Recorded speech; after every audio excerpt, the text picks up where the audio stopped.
Just as a little highlight for you guys, we're going to take a brief look at the Bengal. It's the first ship that Chris revealed for Squadron 42. It's a big beast. We've done extensive work on the hangar and the exterior. To give you an idea of the scale of the Bengal, you can fit an Idris inside of the Bengal's hangar, pretty much. You can't quite fly it in, but it's pretty close.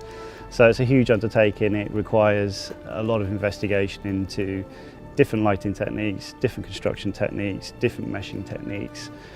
Essentially, it's just one big bowl of soup that we need to work out how we're going to first of all fit it in memory, make it render and make it fly. So it's never been done before in any game, and that's the challenge that we're approaching here. So in total in the Bengal, and this isn't just the hangar, we've got a total of 7 artists working on the Bengal at the moment. They kicked off about, beginning of the year. Before that, we were kind of R&Ding how we're going to approach it efficiently. We've got Jay, who's been heading up the hangar process for us. We've got Ian, who's been working with Jay, and we've got Robin as well, who's looking at the bridge. And then we go to exterior work, which is another challenge in itself. So we've got Phil, our senior artist, working up. He's just come off the Starfarer, so to give you an idea of the quality that we're going to be pushing there. And when you approach making kind of ships over a kilometre in scale, the construction technique in 3D completely changes. We can model everything up to a certain extent, but then you have to start relying on kind of clever shader techniques to get that sense of scale on massive volumes and make the overall aesthetic of the ship work with those construction techniques. And as you can see from this kind of brief preview of the exterior, it's come along really well.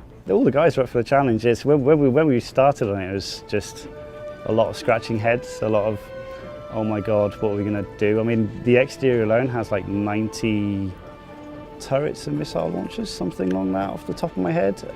There's huge turrets. One of the turrets on the exterior is the size, it's slightly smaller than Idris, basically. You put a Gladius next to it, it just dwarfs it with this cannon. It's brilliant.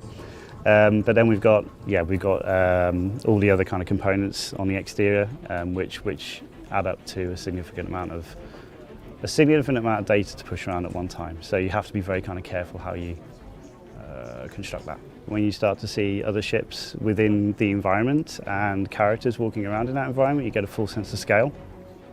As I mentioned, it's massive. This comes with its own set of challenges for kind of how much kind of geometry we can render. In this case, the scale of probably 3 or 4 battlefield maps and floating it around and everything's functional. And you can warp it around in space. That's never been done before. We're up for the challenge. We're doing it. It is a challenge. Nothing in life is easy in this industry, but I'm fairly confident we're about sort of 70% of the way there now.